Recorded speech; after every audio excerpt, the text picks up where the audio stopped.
Blessings and welcome to Eartheart Radio. Finally beginning to awaken from the illusion of separateness and broadcasting live from the KSKQ studios in beautiful Ashland, Oregon. Here's your host, Derek Moody. Yeah, you gotta love that cheesy 1970s intro. I love that, man. From beautiful Ashland, Oregon. Hey, it is quite beautiful, although it's a little overcast today. Been having some rain here in the southern part of Oregon, USA, but we need the weather. We need the rain. Keep the fires at bay and things like that. My friends, thank you for being here at the Eartheart Radio Show. I've been really excited about today's show. Normally, we cover things on a more metaphysical, spiritual, community level. But sometimes when there's a time restraint involved and I can't do the interview I would like to do on my Church of Rock radio show in the evening, I will do my interviews on the Eartheart show. And today is one of those days. I'm really happy to have a guest that I've been a fan of since the early 1970s. And I don't care if I'm dating myself. Heck, most of my favorite rockers are in their 60s, 70s, and 80s. And they're still doing it. So, if anything, this show will serve to prove that ageism can go bye-bye. Because the older we get, the cooler we get, right? And hopefully the more wisdom that comes our way. Today, I believe he's residing in Connecticut. We'll find out. One of my favorite drummers in rock and roll history. Originally, you knew him from the Alice Cooper group back in the 70s. One of the legends, man. The Mr. Neal Smith is joining me on the phones. Hi, Neal. Hey, how are you doing, Derek? Much better now that you're on the phone. Well, to talk about dating, you know, when you put it in perspective about the years that the dinosaurs were on the planet, and go back to the early 70s and 70s, that's a speck in time. It's nothing. You're right, man. We are all just cosmic debris, just doing our rock and roll stuff, man. You got it. I'm really happy you made time. You're still in Connecticut, right? Yeah, I'm in Connecticut. I left since about 2015. I've been spending the winters out in Arizona, and that, of course, has given us time to, because Mike Bruce, our guitar player from the original band, and Alice both live out there, so get to hang out with them a lot and do a lot of work. We've done recording, but this year, 2021 is going to be a little different because of the COVID, and I'm staying in Connecticut until it's really safe to travel, and I, like everybody else, have really no idea how long that's going to be. But yeah, I'm in Connecticut, and the band moved here in 1971, and I never left. Wow. Well, so great longevity for you, man. Are you involved in real estate, or you do property development? No, I had my real estate license. I got that to sell residential real estate in 1985, and I just retired my license this year in last year 2020, and so I haven't been active for about 5 years. So I really wanted to concentrate more on the music and the opportunity to get with the guys, with Dennis and Alice and Michael when I had a chance. So been concentrating on that, and plus my Killsmith, my solo project as well. Yeah, God bless you, man. I'm so happy that you're so active. You're very inspiring to a cat like me. So thank you so much for just being being so creative.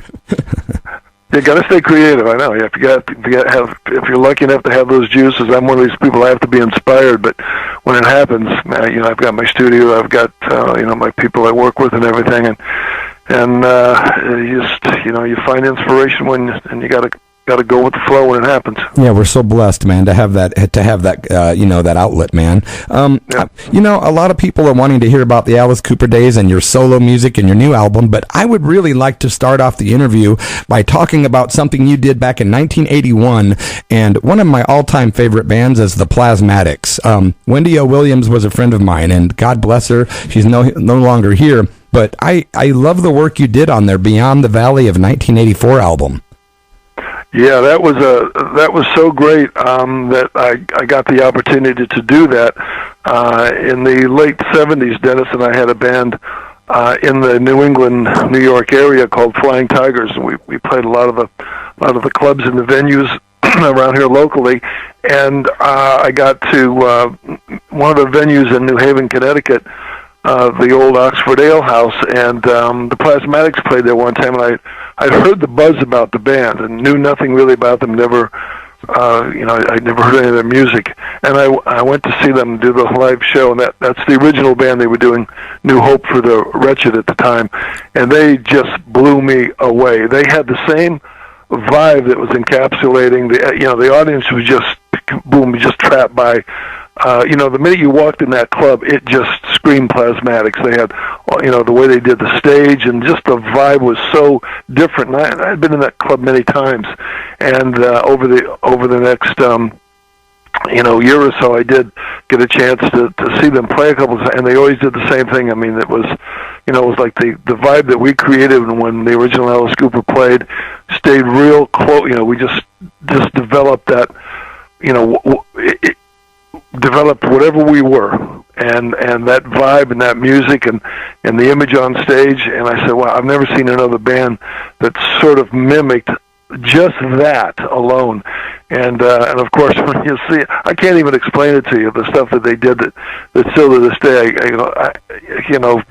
Richie Stotts is doing a guitar solo, and he's dressed up. He's got the big blue mohawk, and he takes his flying V, and he has the ballerina dress on, and he's smacking himself in the head on his guitar solo, and blood starts dripping down. I mean, it was great, and I love their music. I love their songs. So that was the beginning of it. I went down because I knew that club, and I went down. I knew the owner, so I went backstage and introduced myself to the Plasmatics, and first of all, I was flattered and that they knew who I was, and I said, you guys are amazing. I love your music. I love your stage act. I said, but what was your inspiration? I mean, what did you guys grow up with, right? and love? And they said to us, your Pretties for You album, the Alice Cooper Pretties for You album, was like our Sgt. Pepper. Wow. We loved. And I went, no, one of you guys is so freaking crazy, man. I mean, and we had like a bond right there. And I told him that when I said, if you guys ever need any help ever, and recording or playing or whatever, I'm a big fan already, and I'd be honored and happy to help you out. And that was the genesis of our friendship. And then, sometime after that, I got the call to their drummer. I still don't know whatever happened, but they needed drums for the Beyond the Valley of 1984 album. I said, man, I'd love to do that album. And it was great that people asked me, was it crazy? They're all very straight, very, very professional, and I am too. So I really related to that.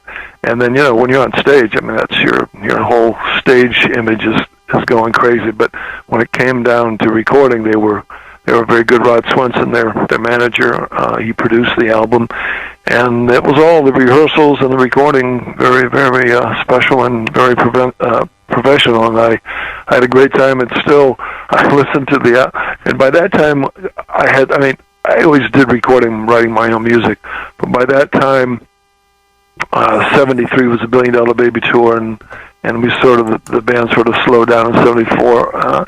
So it had been not quite 10 years since I'd really, played to that level. But if you still listen, I mean, they did a lot of speed punk rock. Yeah. And they had some really fast songs, and I got to tell you, it took everything I had, even at that time, because now I was no longer under 30 years old. I was over 30 years old at that point. And it like I said, it took everything that I had to keep up with the band and do what I had to do to make that music happen. But it was a great honor and a lot of fun to do. And they're a great group. And man, there's nobody like them. And I sure still to this day miss seeing them on stage. Yeah, and I was very lucky enough to catch those guys a few times, and I know what you mean about having a hard time describing the actual show, because it's not really, I mean, it's obviously a huge visual thing, but it's really a big vibe thing. It's like when you're there and you see Wendy and those guys perform, it was just so unlike anything, kind of like the Alice Cooper band, like one of a kind. Yeah. I think that's what, I don't like to use the term magical, but there was something in their aura and in the music, and it's also their chemistry. Their chemistry was phenomenal together. Yeah. And on that original album, and I still still to this day love that album. I also love 1984 too. It was a great album. That's cool that the original members of the Angels girl group from the 50s did some backups on the same album. Yeah, I know, that was cool. Unfortunately, I wasn't in the studio when that part happened, but it was really cool when I heard the final mixes and they were in there. It was great. You were talking about seeing the band because Wes Beach, of course, from the Plasmatics, who's a good friend of mine and a big fan of yours, who's a regular listener. He wanted me to ask you what you thought of them at the Agora Theater in Connecticut. Are those some of the shows you were referencing?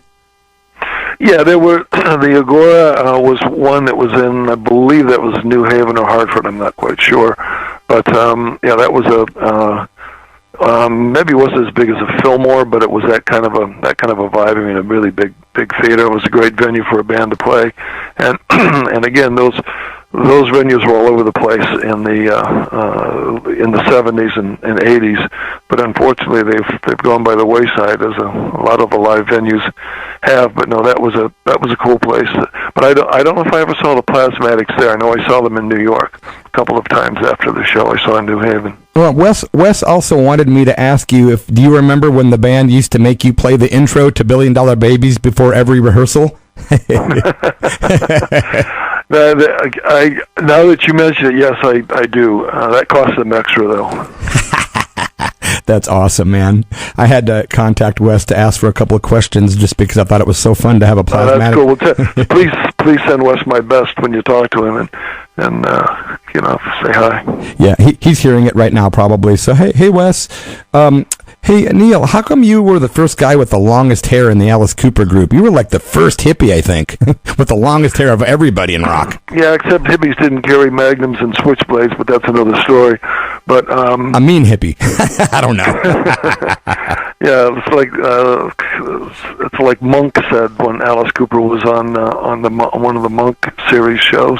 He said that Alice is not that kind of a hippie. No, we're not that kind of a hippie. I mean, we're Midwest boys from the Rust Belt, and I was in plenty of fights when I was growing up, so that was not uncommon. But I don't know. I just always, it was one of the Brian Jones, Jimi Hendrix, and probably a couple of other people were that I love their images, and we got in clothes and hair and style and that sort of thing, and I always thought that I kind of freaked out. I saw Brian Jones on the first tour they played at the Coliseum, and I think it was 1965 in Phoenix, and I saw that show, and but by that time I had been playing drums about maybe 7 years, because I started when I was 10 years old or something. But I saw him, and even on the albums, I go, well, Brian Jones in one person is already cooler than all the Beatles, because first of all, A, his hair is longer, and B, it's blonde. Yeah. And because I was a blonde, I went, I've seen the Beatles and I've seen others, but I've never seen anybody with that long hair, except Surfers, and I was really into the Beach Boys. So, but his hair was a lot longer than the Beach Boys' hair, and so I figured, well, if he can grow it that long, and my sister Cindy, Dennis Dunaway's wife, she's always had long blonde hair, and so I knew hair would grow, and I just, I graduated in 1965, and by the time I joined the band, and then 6 months later we changed the name to Alice Cooper, my hair had already been growing about 2.5 years, so everybody sort of grew together, and Dennis and I had the longest hair in the band, but it wasn't any more than just that was our look. Every band has their own look, their own image, and we just wanted to do everything bigger and better than everybody else, and the length of the hair was part of it, just for image sake. This might be generic, but what is your favorite Alice Cooper group album? I got to tell this to everybody. I said it's like picking out your favorite child. I mean, I can tell you why every single one is special to me. So I probably, if I just had to pick one, I would say School's Out, because School's Out. When I say 18 and Love It to Death, they put bread on the table for us, but School's Out bought the table. So it was. and the main reason I like Schools Out is that was really Glenn's album. That album featured Glenn on it immensely, and even the song Schools Out. And we had 18 was a big hit single, and Under My Wheels off Killer. The album was went double platinum right away, but the single Under My Wheels wasn't quite as big as a single versus I'm 18, and so for the next album, we really needed a single that was going to blow Under My Wheels and 18 away. And Schools Out did it. And I always knew that if it was going to be something that put us over the top, it would be Glenn would be involved in it. And Glenn, I mean, obviously we all collaborated. You see all of our names on that song. We all wrote that song together, and Glenn's influence on it was really strong. And the other thing was that even after Killer, we were not played on the West Coast or the East Coast like Pink Floyd was. Right. We were big in the Midwest. They would play a lot of our music on album-oriented radio, but the East Coast and the West Coast would not break us. Schools Out just blew the hell out of everything. Yeah. Everybody had to play us after that, and we were headliners for the rest of our career after that album was out. But I can go through a story like that for each album, but we'll talk about Schools Out right now.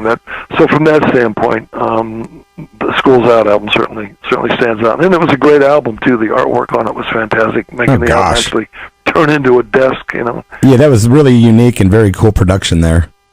And you can't forget about the panties around the dust cover of the album itself. No, when you bought the album, it came with women's disposable panties or something like that, right? Yeah. Exactly. Genius. What was you guys, by the way, congratulations very much for being inducted into the Rock and Roll Hall of Fame in, I believe, 2011. What was that experience like? Well, for me, it was bittersweet because I wanted to be inducted while Glenn Buxton was still alive. Aww. I mean, Glenn and I are both from Akron, Ohio, so that's why we're very close in the band. And he was the first when the Spiders were in not the Earwigs of Spiders, but the Nas is when I met everybody. I knew who the band was. I'd seen them play plenty of times because we were in rival bands in Phoenix, Arizona.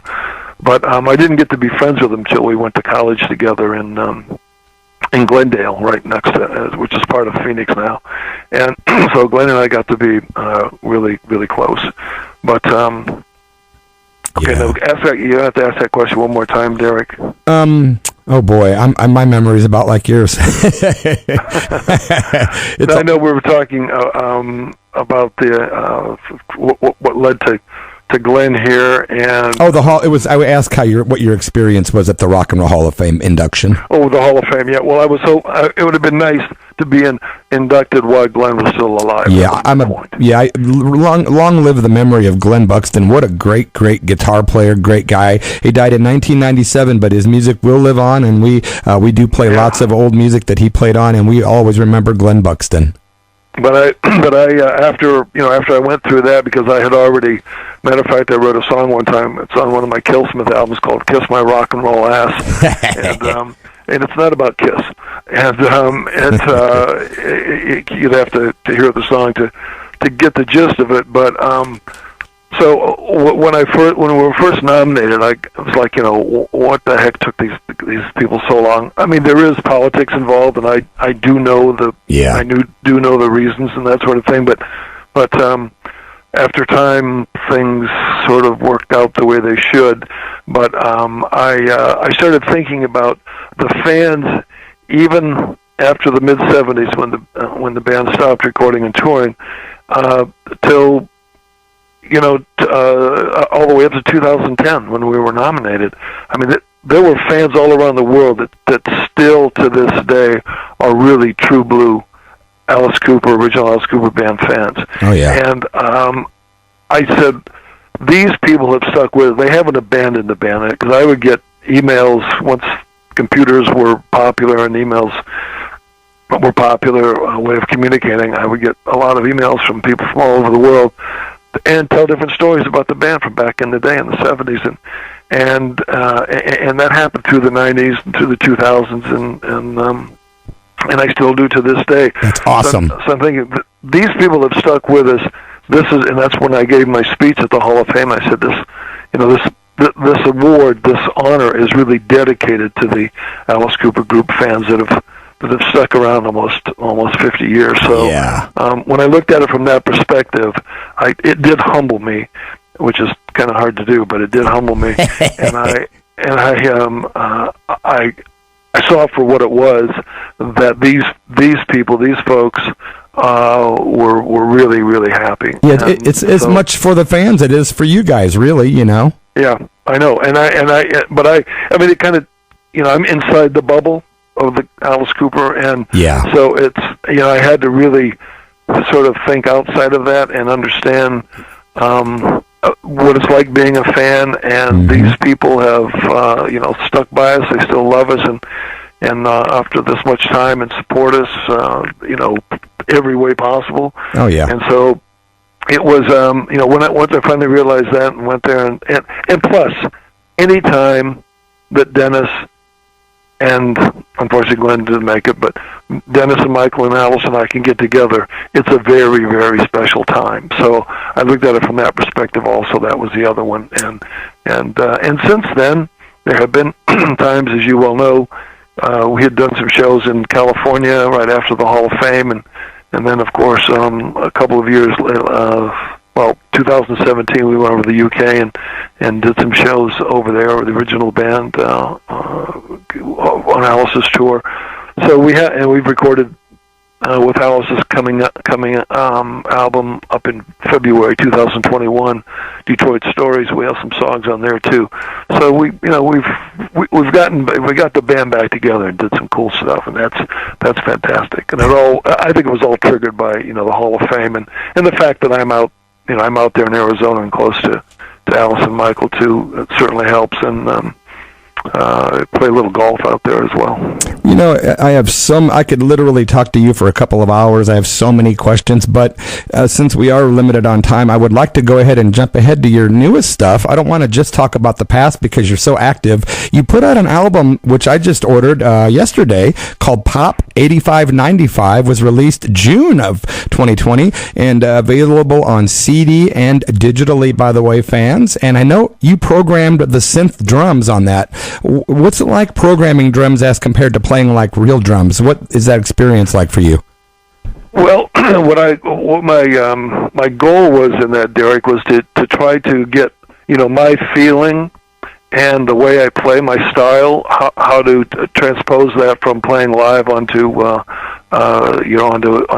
keyboard synth drums. Yeah. And which I think I did a pretty good job of it, but it was also, I mean, that was one of the main reasons. I mean, I was really encouraged by Phil Collins, inspired by him with his writing in the 80s. And these songs were actually written and recorded between 1985 and 1995. These aren't new recordings. These are songs that I went back and I found the original tracks, and we sweetened them and tweaked them a little bit and EQ'd them and put some bass guitar. Originally they had synthesizer on there, which is still there, but I wanted a real live bass too. So Peter Catucci, who is the bass guitar player, and he's also recorded and engineered a couple of my Killsmith albums.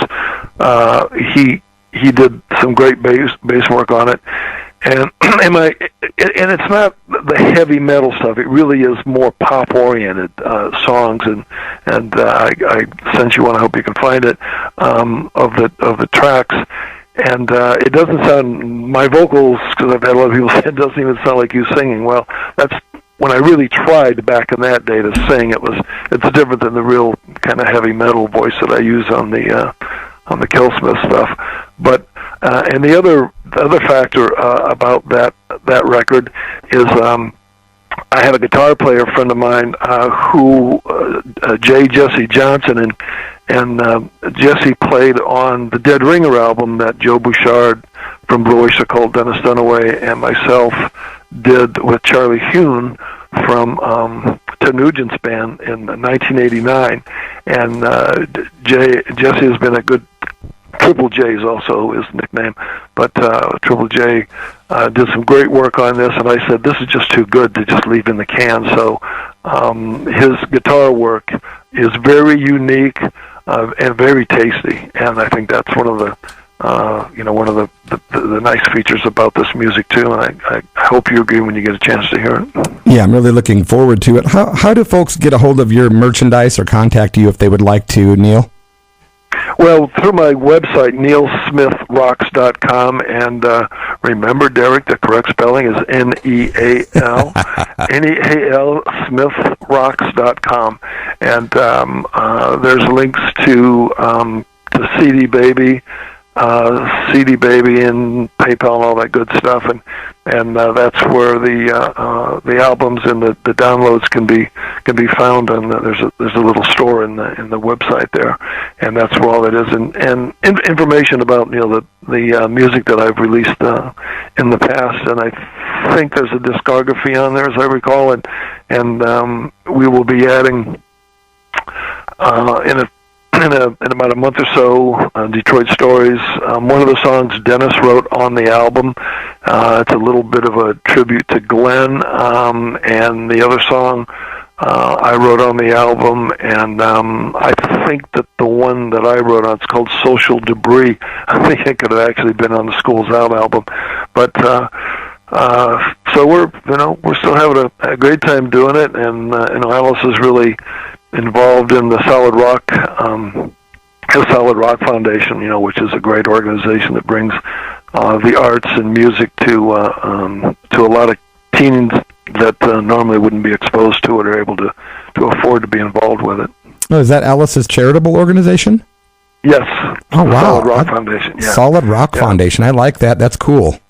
Yeah, we did. We just played a year ago, the beginning of December. So it was December of 2019 at a theater in the Celebrity Theater in Phoenix, Arizona. He had his annual Christmas pudding, the 18th one, and I think they made like $600,000 that night. Wow! And we had the original band. We closed the show. They have acts all night long, and the original band closed the show. We had Joe Bonamassa come up and play with us, and Johnny Depp came on stage and played with us too. So it was a fantastically successful event, and it was a lot of fun.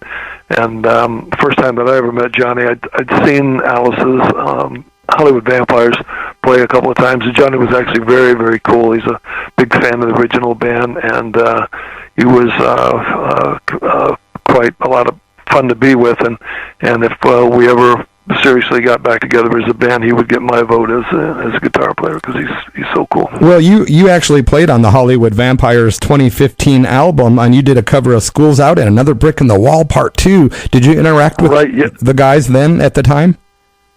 Yeah, that was, you know what, and I also, Derek, I used my original drum set, my Chrome Slingland drums that I recorded the original song on. So not only how cool. did I, playing the song, I also used the drums that Bob Ezrin recorded Schools Out with. Wow, that's a great piece of trivia. Ladies and gentlemen, you're listening to KSKQ Radio. Of course, an interview with the great Neal Smith from the Alice Cooper Group and so many other great musical projects, Killsmith and others. He's worked with Buck Dharma, all kinds of great people. But it's been a pleasure speaking. I only regret one thing, and that's that we don't have more time. But I can't wait to get your pop album in the mail, Neal, and I hope to be in touch.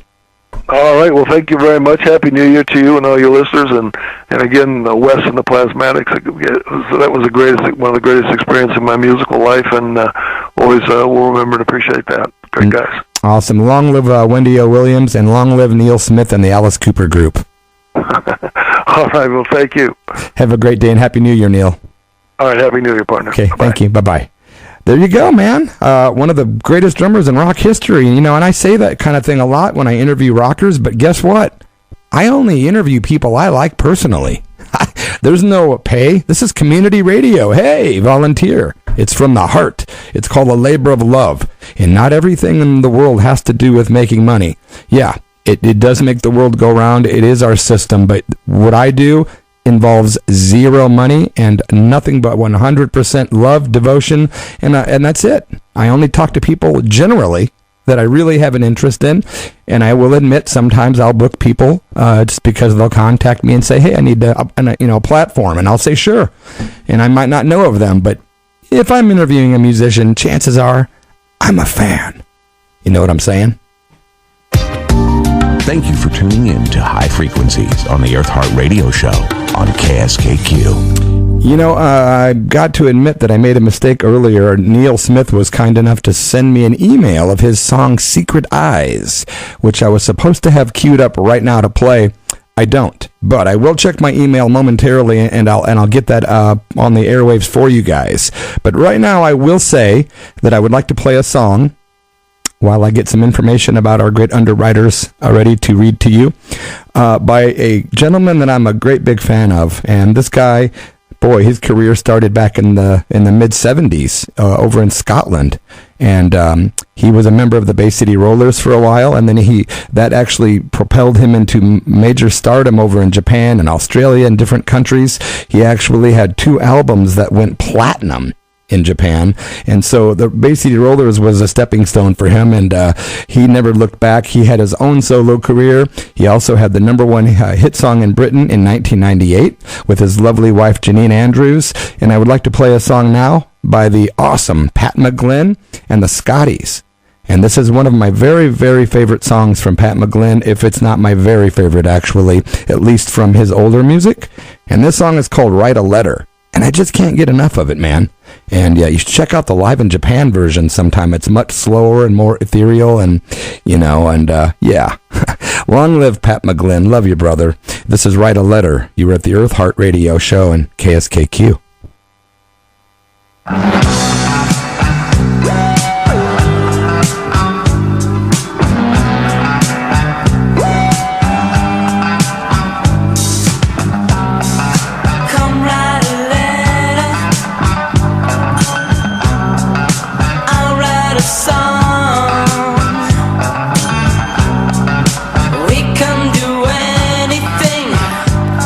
As long as you sing along.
You are at the Eartheart Radio Show and KSKQ with Write a Letter by Pat McGlynn and the Scotties, going out from my brother Mark Johnson over at Blue Jay Productions, a fantastic recording studio in Southern Oregon.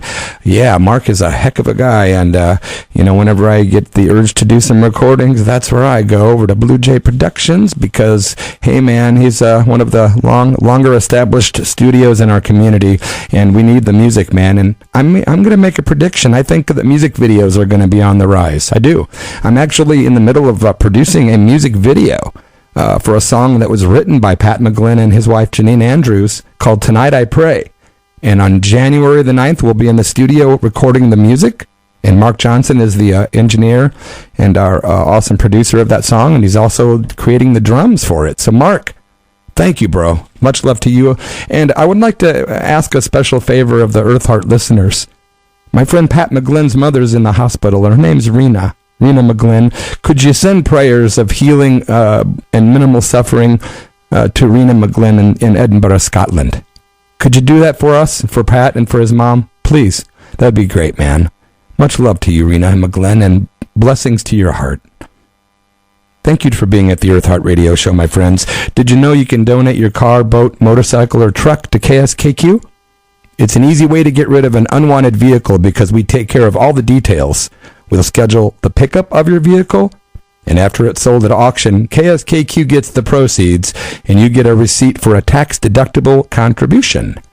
Call 877-411-3662 to start the process today and support community radio in the Rogue Valley. We're going to hear music from Neal Smith shortly. Saints, angels, avatars, sages, yogis, holy men, medicine men, helpers, elders, revolutionaries, and advocates of love. Today we honor and show love, respect, and gratitude.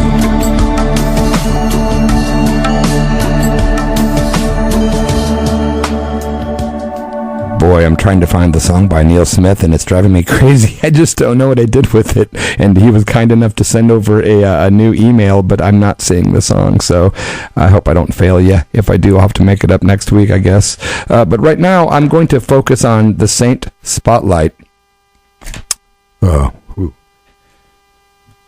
Just unplugged my own microphone. Today we're going to focus on another soul temporarily inhabiting a human body, and today I'm focusing on Sri Aurobindo. Sri Aurobindo was born August 15th, 1872. He was an Indian philosopher, yogi, guru, poet, and nationalist. He joined the movement for independence from British rule and for a while was one of its influential leaders, and then became a spiritual reformer, introducing his visions on human progress and spiritual evolution. He was arrested after being involved with the nascent revolutionary movement. He was released when no evidence could convict him. However, during his stay in the jail, he had mystical and spiritual experiences, inspiring him to leave politics for spiritual work. He developed a spiritual practice that he called integral yoga.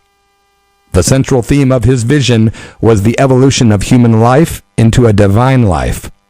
He believed in a spirit realization that not only liberated, but transformed human nature, enabling a divine life on earth. His main literary works are The Life Divine, which deals with theoretical aspects of integral yoga. Also, Synthesis of Yoga, which deals with practical guidance about integral yoga. And Savitri, a legend and a symbol, an epic poem.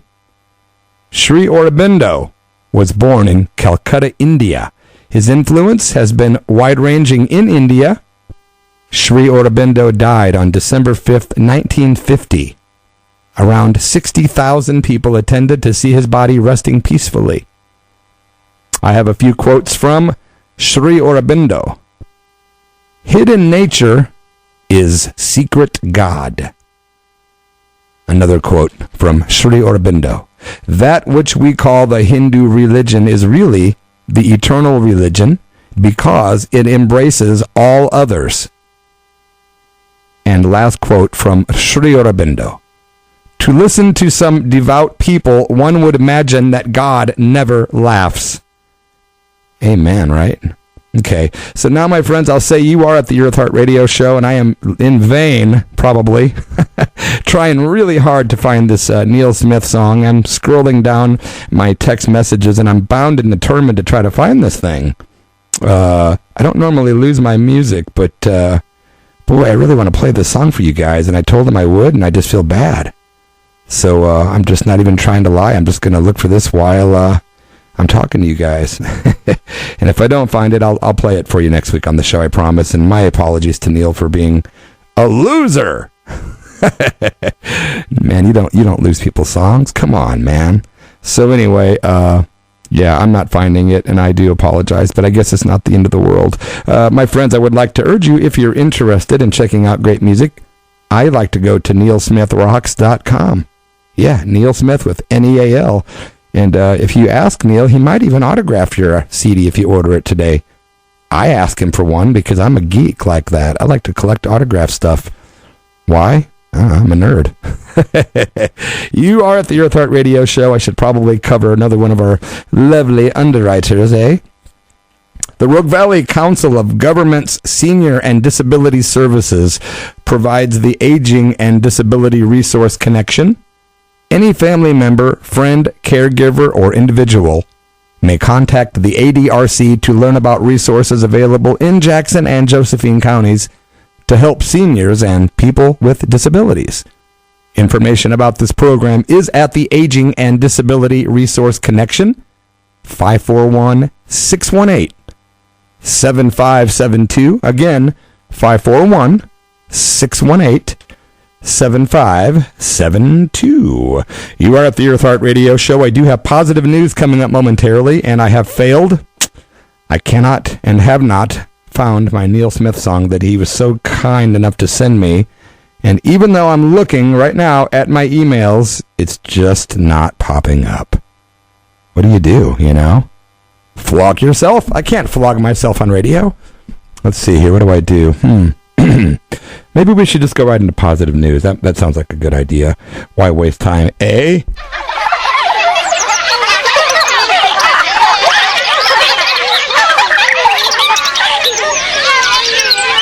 Please let go of your fear. Positive news is here.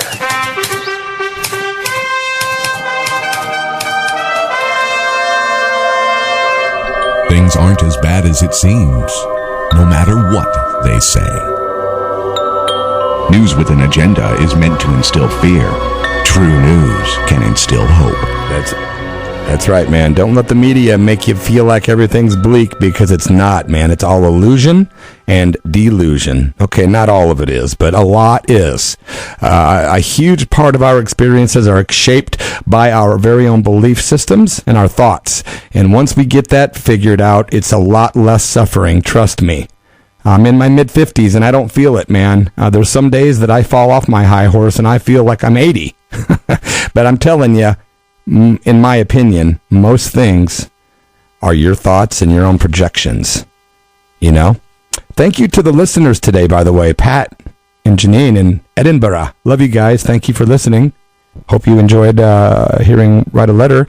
I know Pat's like me. He doesn't like to hear his own music, but man, what a great, great song. I even had a few text messages with people saying what a special song that is. It really is, man. Thank you to Casey Young, you renegade. My ex-drummer for the Renegades that I was with for years, for a long time in Illinois, is tuned in. Chris Straw in Wisconsin. Oddly Toddly. Love you, bro. It was great seeing you the other day. Ricky and Kelly in Kenosha, Wisconsin. Thanks for running the YouTube channels. Don't forget to check out Eartheart Radio and Church of Rock on YouTube. Heidi Northover. Hello, Miss Heidi from Ontario, Canada. Ana Maria Escobar is tuning in. She's a good friend from Frisco, San Francisco. Tufty. Hello, Tufty. One of the number one Pat McGlynn fans and a good friend over in England. It's great to have you listening, Tufty. Hello, Tracy and Audrey and Jet Dog. David Valley's tuned in. Love you, bro. Brenda Rosh. Hello, Brenda from Ashland, Oregon. And, of course, Skylar Sculia, one of the best guitar players in the state of Oregon, is tuned in down in Reedsport, Oregon. Thank you, Skylar. It's always great hearing from you, my brother. Today's first positive news story Anyone who believes Christmas comes but once a year has obviously never met Mike and Judy Sullivan, the couple who recently celebrated their 50th wedding anniversary. Spent most days making toys in the workshop of their Desert Hot Springs, California home that they donate to local charities each holiday season. It started as a hobby, but after witnessing the Yuletide happiness their handmade playthings brought local families, it became their new vocation to bring happiness. 7 years later, the pair continues to churn out toys at a pace that would give Santa's elves a run for their money. Their 15 grandchildren and 4 great-grandchildren serve as testers and focus groups. This year, the pandemic meant many families did not have funds to cover non-essentials, so the Sullivans created and distributed close to 1,400 toys that included animal figures, puzzles, trucks, and much more. Their toys made their way to a local kindergarten class, the Coachella Valley Rescue Mission, a food pantry, and also other charitable organizations. They also launched a GoFundMe page to ensure that they're able to keep the flow of toys coming. Mike is hoping to purchase a 3D laser printer so he can kick production into high gear. These folks work 6 to 7 days a week for 8 to 10 hours a day making toys for free. And that's exactly the spirit that keeps Christmas alive, not just one day, but 365 days a year, my friends.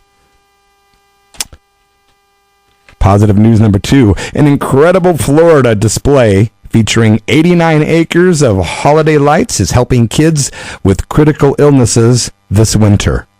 The sets include a giant mushroom, an ice cream palace, spaceship, and a giant upside-down toy box.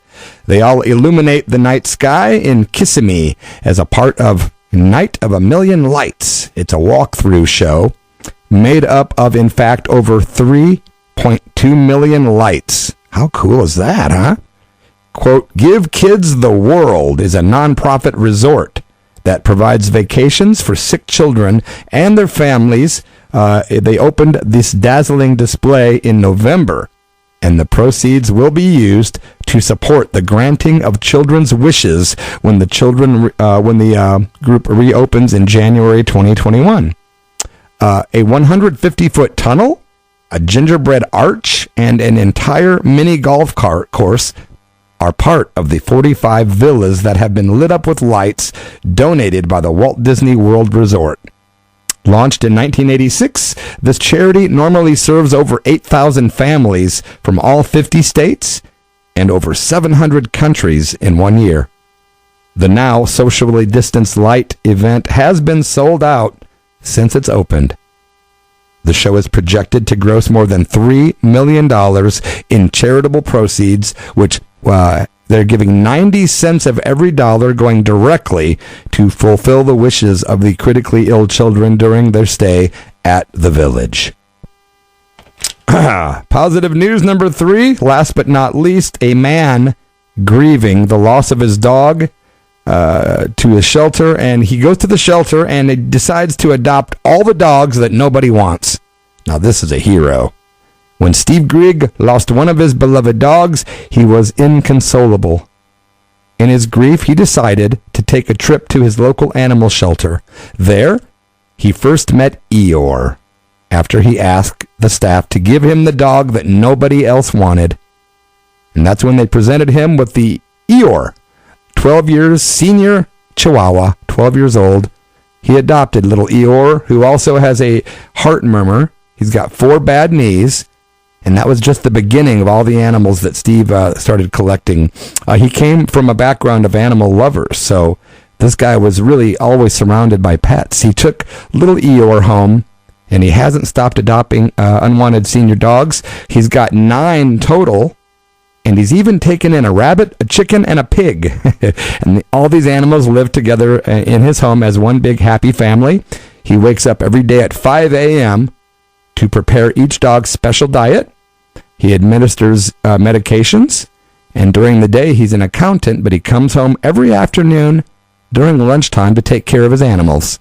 Steve also helps out with the Max Fund Rescue Group in Denver, Colorado, which finds homes for senior dogs. You gotta love those karma yogis, man. These people walking around that just do good all the time. You know? You can spend your life doing rock and roll, or you can do good stuff. No, I'm kidding. It's all good, man. The best thing is when you have one foot in the temple and one foot on the rock and roll stage. That's how I live, you know? I mean, while I'm in the body, I'm going to enjoy myself, but I also have the awareness that I need to, when I look at others, I'm looking at myself. There are no others. That's the thing, man, you know? Don't have a lot of time, but I've got about 9 minutes. And in radio, that's an eternity when you don't have anything queued up to play and you lost your song. Boy, I'm just a loser today. Just giving myself some grief. Let me give myself grief. I'm going to play a song for my friend Red. My friend Red up in upstate New York, who at some point, I believe, will be coming on the show to read some poetry in February or March. I'm super excited about that. And I'm going to play this song for Red. It's from the Rumi Reggae album, Volume 1, Ancient Wisdom for the Modern Soul. And this track is track number 8, which is called Tending Two Shops, Think That You're Gliding Out. It's for you, Red, and it's for Bob in upstate New York, in the good old USA, right here at Eartheart Radio on this Sunday, January the 3rd, 2021. On KSKQ Radio.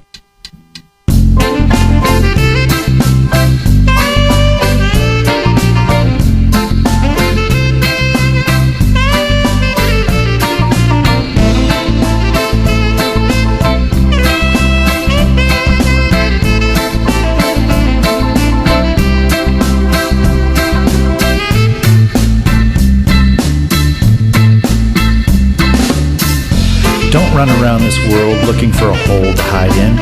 There are wild beasts in every cave. If you live with mice, the cat's claws will find you.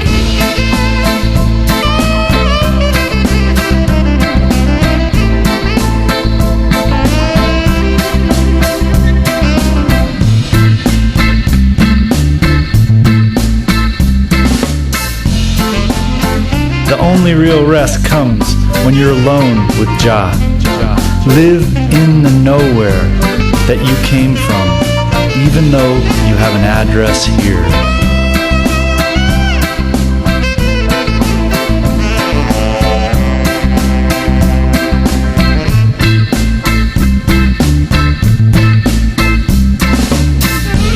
That's why you see things in two ways. Sometimes you look at a person and see a cynical snake. Someone else sees a joyful lover, and you're both right. Everyone is half and half, like a black and white ox. Joseph looked ugly to his brothers, and most handsome to his father.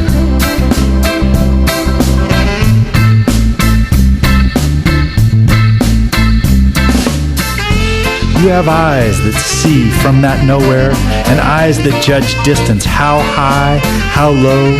You own two shops, and you run back and forth. Try to close the one that's a fearful trap, getting always smaller. Checkmate this way, checkmate that.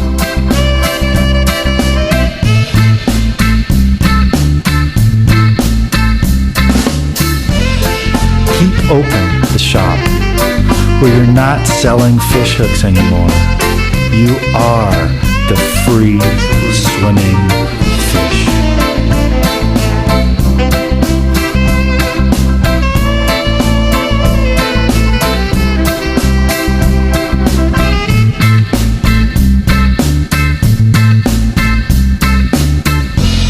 Think that you're gliding out from the face of a cliff like an eagle.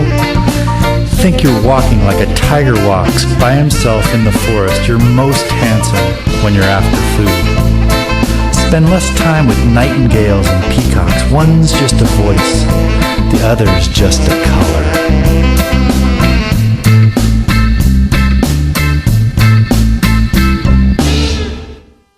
You are at KSKQ Radio and the Eartheart Radio Show from the Rumi Reggae, Ancient Wisdom for the Modern Soul. There's a track there called Tending Two Shops. Reverend Derek Moody with you at the helm, letting you know and reminding you that tonight on KSKQ Community Radio, there's more great radio. Following this show today, you'll hear philosophy talk, and then, of course, big picture science.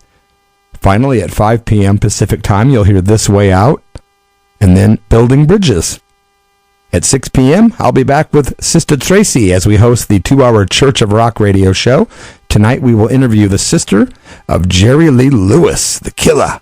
Yeah, Linda Gale Lewis calls herself the Queen of Rock and Roll. She'll be on the church tonight, and we will talk with the original guitar player for Sham 69. Yep, Dave Parsons tonight. Going to be a great night of rock. Also, Old Time Radio tonight at 8 p.m. Pacific Time, followed by Sunday Night Jazz. And then, of course, we have our late night funk and R&B playlist. My friends, I've got a couple quotes from the great Adi Shankara. So as long as one has any association with this awful sense of being the doer, there cannot be the least achievement of liberation, which is something very different. Another quote by Adi Shankara. The self or Atman is an ever-present reality. Yet because of ignorance, it is not realized. On the destruction of ignorance, self is realized. Gotta love Adi Shankara. You're at the Eartheart radio show. I really appreciate y'all tuning in. You know, I should probably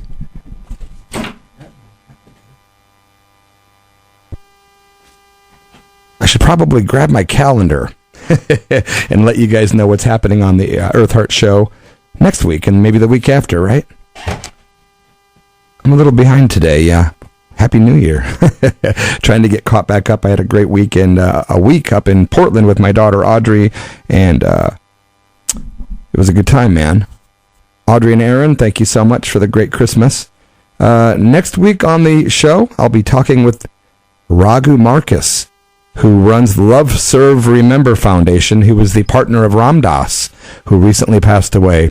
Baba Ram Dass, rest in peace. Of course, his energy is all around us still. But we'll talk with Raghu Marcus, a very, very influential spiritual leader. The week after that, we'll talk to Jordan Pease, who runs the Metaphysical Library, the Rogue Valley Metaphysical Library here in Ashland, Oregon. That'll be a fun talk. I also have Little Joe Gibson lined up for an interview on the 31st. He's an advocate for the houseless here in Oregon, and I can't wait for that. But my big interview coming up on January 24th is with Ariana Saringer, one of the best musicians in Southern Oregon, great singer, writer, keyboard player, pianist. Yeah, Ariana's going to be playing on the Tonight I Pray sessions too on January 9th. So she'll be my guest on the 24th. We'll talk with Ariana and hear some of her music, and that'll be just awesome. Thank you, my friends, for tuning in today. I appreciate each and every one of you. Thanks to Neal Smith from the Alice Cooper Group, and I apologize for not having his song queued up. So next week, I promise I will find Secret Eyes by Neal Smith, and for those of you that listen next week, you'll get to hear this great song. I would like to wish each and every one of you a great day today. Just remember to love yourself, and if you can't, give me a call, and I'll remind you to love yourself, okay? And maybe call me and check and make sure I'm loving myself. Much love to everyone. Hare Krishna, Krishna Krishna, Hare Hare, Hare Rama, Rama Rama, Hare Hare. You're listening to KSKQ 89.5 FM Ashland, Oregon, and 94.1 FM Medford, Oregon, and nothing but love from my heart to yours.